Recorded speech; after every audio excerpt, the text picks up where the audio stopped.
What I think about the work of this man is that we hear a lot now, and we have modules here on post-colonial literature, and in a sense, we live in a period, as we've seen with the recent referendum vote, where identity politics seems to be on the rise and taking a certain kind of form in our culture.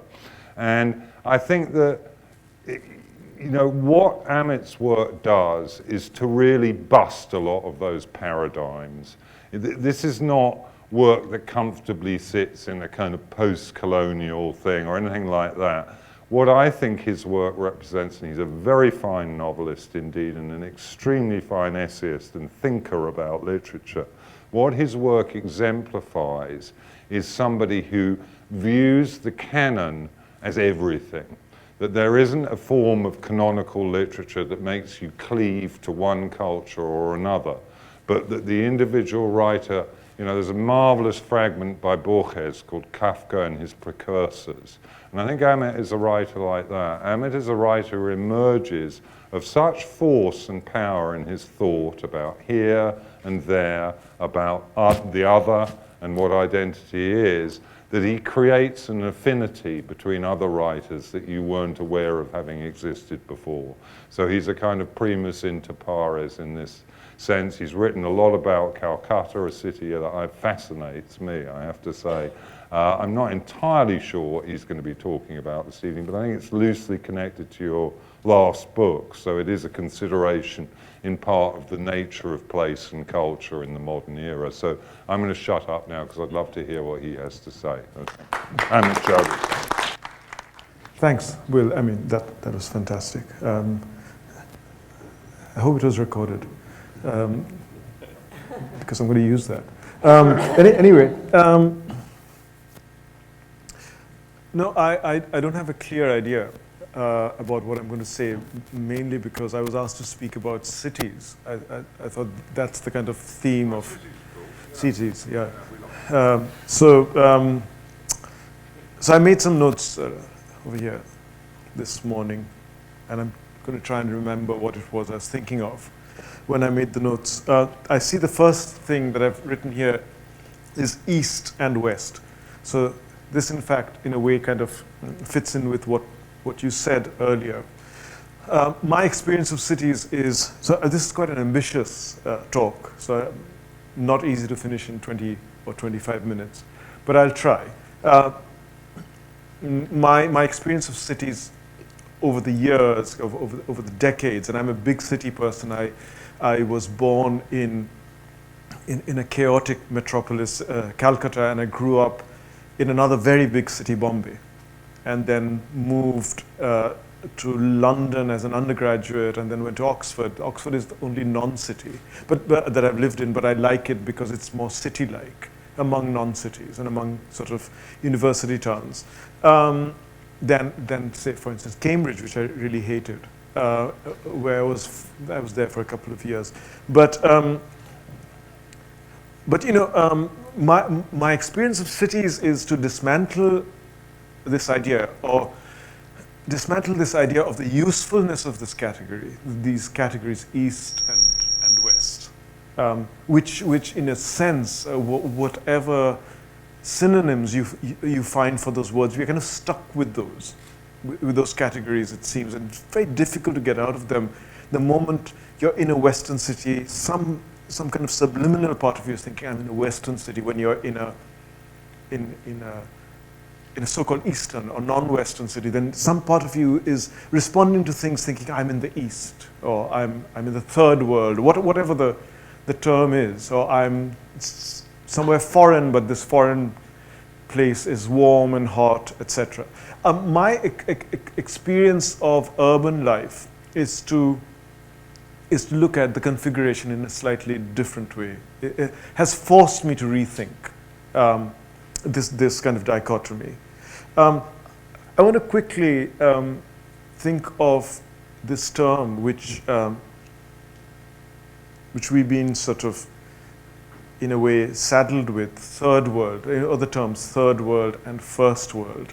Again, I mean, and I want to connect that to cities and the way we view cities and experience cities in a way that is not entirely unconnected to the way, let's say, we also view or experience art or read. So I'm not saying that the city is purely an aesthetic object, but I'm saying that these forms of experiences are not unconnected to each other. There is a particular experience of the city which appeals, and that has to do with the unfinishedness of the city. The city not being a finished product. There's a kind of slippery sort of channel, kind of segueing into another idea of unfinishedness, which pertains purely to the way we think of the third world as a category. So we think, I think V.S. Naipaul's term for third world cities or towns or societies is half-made. So it begins to become problematic. Now, more problematic because with Naipaul, Naipaul is an artist with whom you see this contradiction, that he's writing about the half-made, and he has some contempt for the half-made, and he makes it clear that this is why I went to London or whatever. But at the same time, you see that, to use his own word, the magic of what he's written, especially the early stuff, where the word magic applies, has to do with this half-made. And even later, the imagination is most fired up in Naipaul by the half-made, by the unfinished. In that sense, he isn't that far away from a particular understanding of the modern, that the modern is essentially, in a sense, not about polish or finishedness, but about the unfinished, the half-made. And that the modern aesthetic experience is also a peculiar kind of experience meant to value, again, unfinishedness, the fragment, the ruin, decay.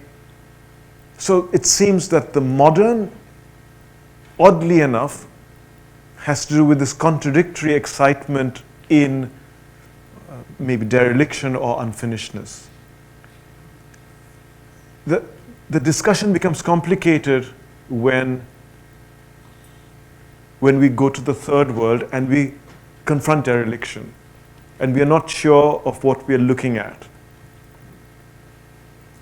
And we're not sure how much is dereliction over here a part of modernity, and how much is it a part of the half-made in the sense of it being a third world or a backward city. And we also, because we don't know very much about the cultures of modernity in the non-West, we are not sure either of the sort of little cults to do with connoisseuring the half-made in these third world but very modern cultures. People who want to do nothing, but maybe hang out in coffee shops or hang out by street sides. There's actually a word, a very famous word within Bengali culture for this kind of activity of almost flaneuring, except it's not wandering around. It's to do with sitting on something called a roak, which is a kind of porch on a Calcutta street in a space that is neither interior nor exterior. So in that, it's like the arcade, sitting and doing nothing. And this has been romanticized as being a very important part of Bengali modernity. This kind of congregation on the roak, where people engage in this, here's the word, adda, which is pointless, sometimes very erudite conversation, sometimes not erudite, but there will be some erudition. Um, so, and Adda was both romanticized and looked upon with disapproval. So I mention Adda because I'm talking about the fact that at some point, what it means to be colonized or backward or half-made or unfinished is also flowing in very powerfully into what it means to be modern, to be eclectic, to not do the expected thing, that is, to not be on course for degrees, the expected ends of education, which were also very important in India, to move away from that. There's that kind of there's that kind of transaction going on. Now that the transaction happens in the West as well, but in the so-called East, it becomes very difficult to talk about it, because the moment we talk about the East, we think about unfinishedness and backwardness outside of the context of modernism and modernity. And I think we make a mistake in doing that. And also, we think about backwardness in the West either as non-existent or to do with minorities, rather than a part of this kind of aesthetic where it becomes increasingly difficult to distinguish between the experimental, the modernist, and the third world. The person who points out at the difficulty of making those kinds of distinctions easily is a German playwright called Heiner Müller, who at the time of after Germany was portioned out after the Second World War, he made a decision to live in East Germany, in East Berlin, and wrote very, very interesting, path-breaking, experimental work, deciding to live in East Berlin. One of the things he said about Berlin was, and he used the word third world in a very interesting way. He said there's a very large third world in Western cities, and there's a very large third world in Berlin. He was talking about large migrant populations, of course, but he was also talking about this culture of unfinishedness, which, according to him, made these cities worth living in, whether they were East or West Berlin. This constant osmosis, he said, that he had with the third world. And by the third world over there, he didn't mean something outside of Germany, some other country. He meant something within Germany, within Berlin, within the German city, and therefore probably within the German, within oneself. And there comes the kind of blurring of the distinction that we take so kind of, take for granted. And not only take for granted, it kind of informs, it structures the way we look at things.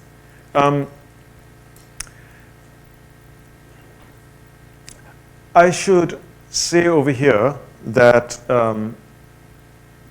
I not only, I write about cities because cities are very interesting to me. I would find it difficult, let's say. I've written a lot about Calcutta, and I've written about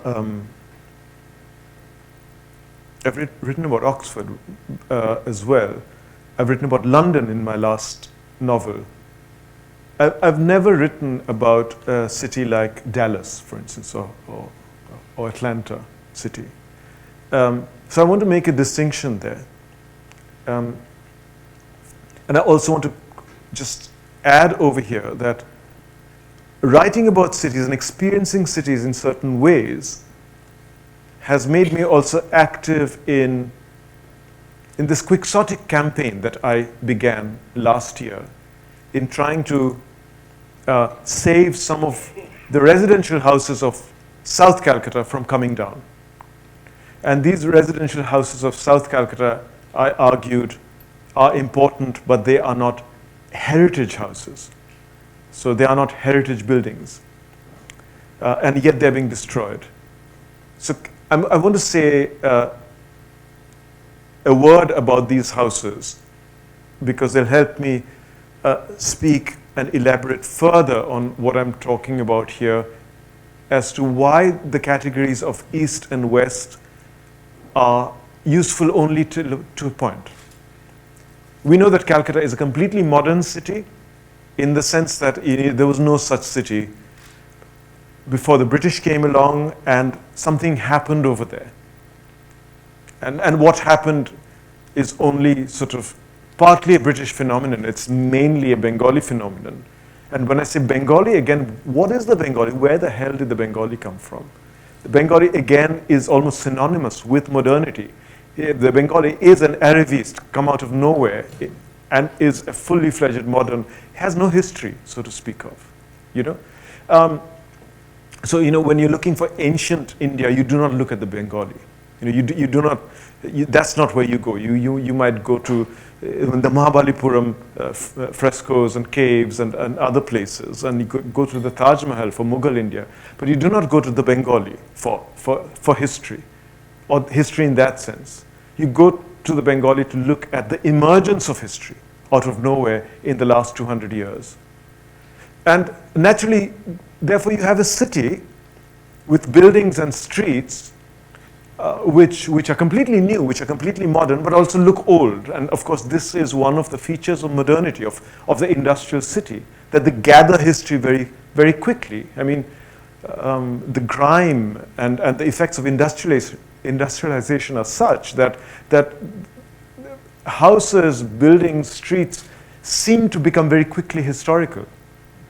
And yet you know that they aren't canonical. You know, so modernity is about being in that space where you're not confronting the Taj Mahal.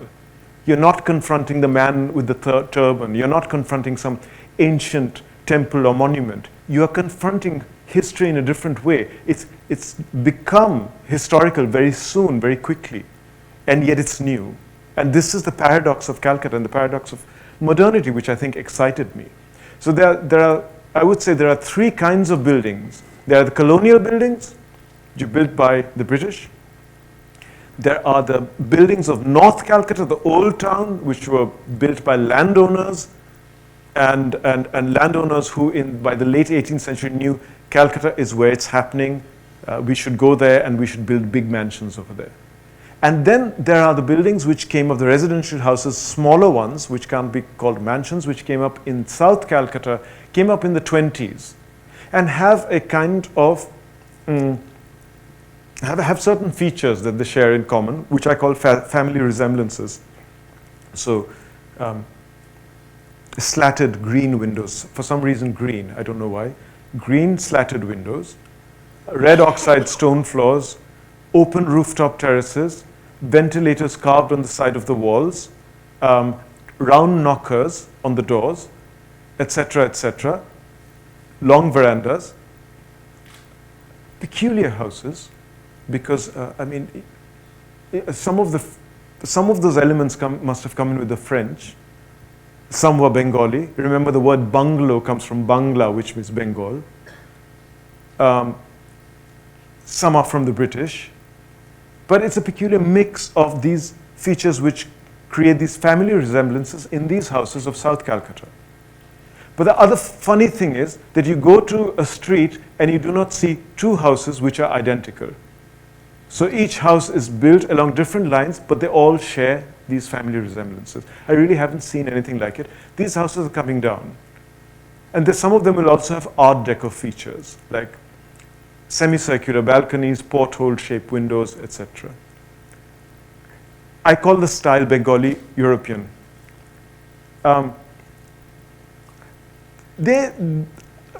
I grew up in Bombay, but visiting my uncle's house, which was such a house, taught me a different lesson about the city, but also taught me to read Joyce, for instance, or even how to experience the films of Marcel Carné and how he looks out from one house into the interior of another with his camera. So doing something completely new, but doing it because it had to be done. This was the experience of modernity.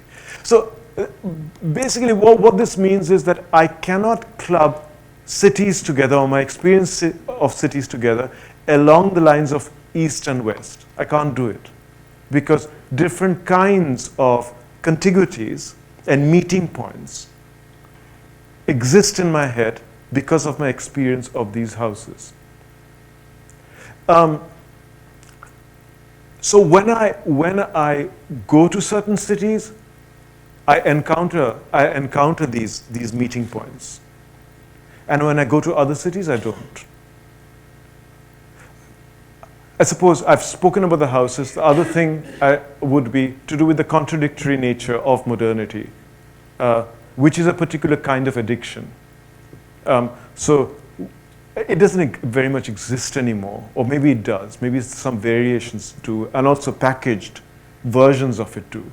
But when I was growing up, it existed. So in 1979, when I went to New York, for instance, for the first time, and it was in economic decline, and it was well known for being a dangerous city where if you went into the subway, you risked getting shot by someone. When I went there, after having spent 2 weeks visiting my cousin, my first experience of America and American suburbia in San Diego, feeling strangely depressed among the prettiness. This was a completely new experience for me. I was in San Diego. I was surrounded by this, my first experience of an American suburb or a suburb of any kind, surrounded by beauty and prettiness, feeling very, very depressed. And then arriving in New York and suddenly smelling the stink of urine, and suddenly feeling revived, as if I'd breathed and inhaled oxygen. This is the oxygen of the modern. It is this contradictory experience which also attracted me to Calcutta when I used to go there from Bombay, which was a prettier city than Calcutta, but more static. So Calcutta taught me to see those films on Marcel Carné, but it also made me an addict of modernity. So again, the contiguities are a way of mapping, of charting these, or creating these traditions. Then has to be different. I mean, East and West won't do. It just doesn't do, So I go to New York now and I immediately see, well, they've packaged it. They've been packaging it now for 25 years. So it's all it's there now, but it's packaged. It's there for you to see in a particular way. Calcutta's modernity is now a shell because modernity just doesn't exist anymore as a force. The contradictory force of modernity that is failure can teach you something. That's been thrown out of the window with the free market. Failure can teach you nothing. So the example of Calcutta now is the example of a bygone period of history. It's like a shell. But I will say that my experience of cities still is directed by what I learned from those experiences and experiences of Calcutta, of comparing, of feeling certain things upon arrival, feelings of recognition and feelings of alienation. So for me, I would say I would club Atlanta City, Dallas, Potsdamer Platz in Berlin. The rest of Berlin is different. Potsdamer Platz, which came up in the middle of nowhere. And Milton Keynes maybe, though I haven't passed through there for a long time. But I'm talking about my memory of it from 15 years ago. Dubai, Abu Dhabi. I went to Abu Dhabi and I said to the driver, can you show me the old bit? And he said, no, nobody here believes in keeping buildings that are older than 20 years. They tear them down and build something new. And in the evening when I asked him to take me around, he took me to one 5-star hotel after another. He said, well, this is a very famous five-star hotel. He would go in and then come out again and take me to another one. So there was Abu Dhabi and Dubai as well. Those are kind of, loosely speaking, Eastern cities. I feel very alienated over there. I feel very much at home in Berlin. And this is